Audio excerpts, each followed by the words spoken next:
नमस्कार दोस्तों। अग्रवाल कंसल्टेंट के यूट्यूब चैनल में एक बार आपका फिर से स्वागत है। जैसा कि आप जानते हैं कि हम इस चैनल के माध्यम से आपको अलग-अलग तरह की जानकारियाँ देने का हमेशा प्रयास करते हैं। ऐसी ही एक और महत्वपूर्ण जानकारी आपके बीच में लेकर आया हूँ। अभी पिछले कुछ समय से हमने सुना स्टार्टअप इंडिया, यानी कि कुछ भी नए एंटरप्रेन्योर्स जो स्टार्टअप इंडिया में जाना चाहते हैं, इस स्कीम में शामिल होना चाहते हैं, तो उनको विशेष लाभ गवर्नमेंट ऑफ इंडिया दे रही है। वो लाभ क्या है और हम स्टार्टअप ऑफ इंडिया में किस प्रकार पंजीयन या रजिस्ट्रेशन करा सकते हैं, ये बहुत लोगों को एक जानकारी का अभाव होता है। आज मेरा जो विषय है वो है स्टार्टअप इंडिया को लेकर। तो सबसे पहले हम जानते हैं कि स्टार्टअप इंडिया में एलिजिबल कौन लोग हैं। कौन से मेरा मतलब है आपके फर्म का टाइप किस प्रकार का होना चाहिए। तो सबसे पहले आपको बता दूं कि आप एक प्राइवेट लिमिटेड कंपनी हो सकते हैं, आप एक एलएलपी यानी कि लिमिटेड लाइबिलिटी पार्टनरशिप हो सकती है आपकी, अथवा आप एक रजिस्टर्ड पार्टनरशिप हो सकते हैं। आप 3 प्रकार की फर्म अगर हैं तो आप स्टार्टअप इंडिया की बेनिफिट्स लेने के लिए एलिजिबल हैं। इसके बाद आती हैं कुछ और शर्तें हैं स्टार्टअप ऑफ इंडिया में पंजीयन के लिए। पहली बात, आपका इनकॉर्पोरेशन मतलब आपका फर्म का रजिस्ट्रेशन या तो पार्टनरशिप में, रजिस्टर्ड पार्टनरशिप में, या एलएलपी में, या फिर प्राइवेट लिमिटेड कंपनी में, वो 10 साल से ऊपर नहीं होना, 10 साल से ज़्यादा पुराना नहीं होना चाहिए। मतलब अगर आपने 5 साल पहले किया है, 7 साल पहले किया हुआ पुराना रजिस्ट्रेशन है तो इट्स ओके। बट अगर वो 10 साल से पुराना आपका रजिस्ट्रेशन है, फर्म का इनकॉर्पोरेशन है, तो आप स्टार्टअप इंडिया में एलिजिबल नहीं हैं। दूसरी एक और महत्वपूर्ण चीज़ कि पिछले 10 सालों में आपका एनुअल टर्नओवर 100 करोड़ से ज़्यादा किसी भी वर्ष में नहीं रहना चाहिए। अगर वो हुआ है तो आप स्टार्टअप इंडिया में पंजीयन कराने के लिए एलिजिबल नहीं हैं। तीसरी बात, अगर आप किसी एक पुरानी चलती हुई फर्म को स्प्लिट करके या कोई पार्ट रिकंस्ट्रक्ट करके नई फर्म इनकॉर्पोरेट करते हैं तो वो भी स्टार्टअप इंडिया में एलिजिबल नहीं है। आपको ध्यान रखना चाहिए आपका जो फर्म है वो 10 साल से ज़्यादा पुराना ना हो, और जो मैंने 3 शर्तें बताई, एलएलपी, रजिस्टर्ड पार्टनरशिप, या आप प्राइवेट लिमिटेड कंपनी हैं लेकिन आप ऐसा नहीं कि कोई चलती हुई कंपनी में से आपने कोई पार्ट स्प्लिट करके एक नई फर्म रजिस्टर्ड कर दी या इनकॉर्पोरेट कर दी, that is not eligible for startup India. इसके अलावा एक और इम्पॉर्टेंट बात है कि आपका जो प्रोडक्ट है वो इनोवेटिव होना चाहिए, उसमें कुछ नवाचार होना चाहिए, उसमें कुछ डेवलपमेंट, या आपका जो प्रोसेस करने का तरीका है या सर्विस देने का तरीका है उसमें कुछ इम्प्रूवमेंट होना चाहिए। मतलब फॉर द अपग्रेडेशन आप एक नेक्स्ट लेवल पर जाने चाहिए, तब आप इस स्टार्टअप इंडिया के लिए एलिजिबल हैं। अब महत्वपूर्ण बात आती है कि इसके लाभ क्या हैं। अगर हमने स्टार्टअप इंडिया में आपने रजिस्ट्रेशन करा लिया है तो मैं क्यों कराऊं इतना सब करने के बाद, कि क्या मुझे फ़ायदा होने वाला है।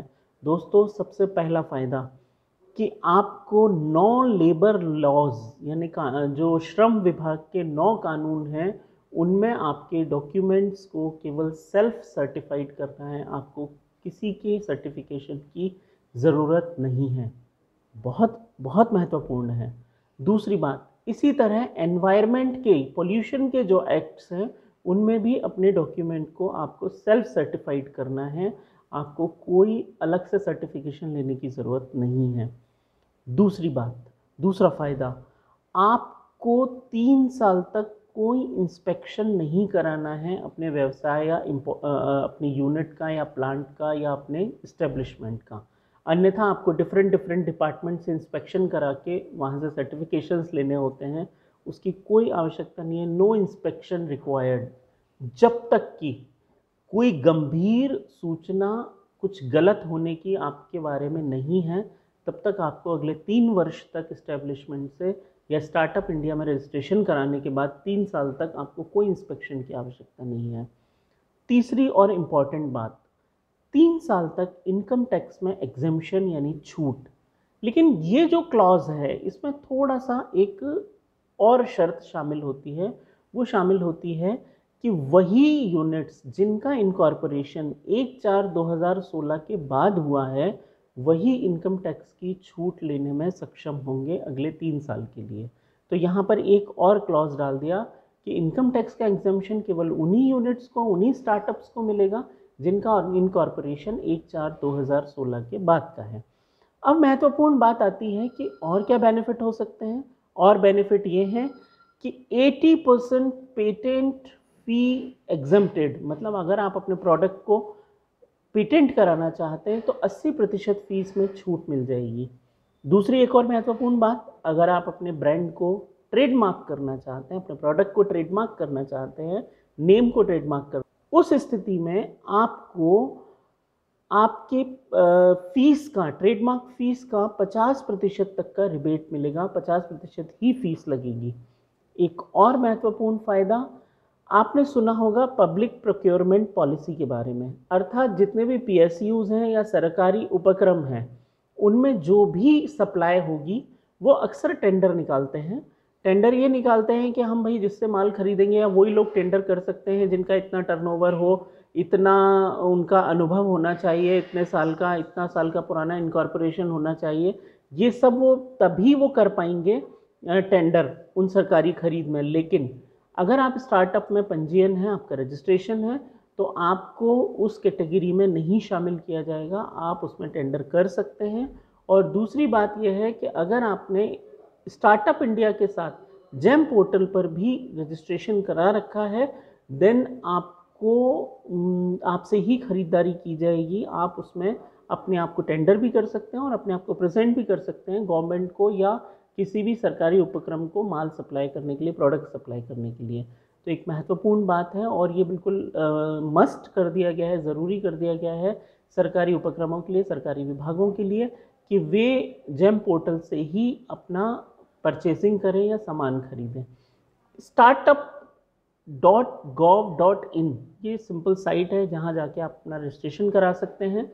इसके अलावा दोस्तों में इसमें एक बहुत महत्वपूर्ण फ़ायदा है कि सिडबी ने इसके लिए 10,000 करोड़ रुपए का फंड वेंचर असिस्टेंस के लिए जारी किया हुआ है।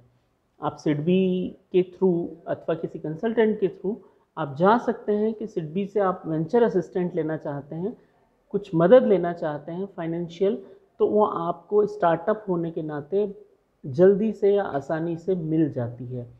इसके अलावा कुछ इन्वेस्टर्स भी हैं जो स्टार्टअप में इन्वेस्ट करना चाहते हैं। आप उन इन्वेस्टर्स तक कैसे पहुंच सकते हैं, क्या कर सकते हैं, उसका अलग से एक वीडियो बनाया जा सकता है।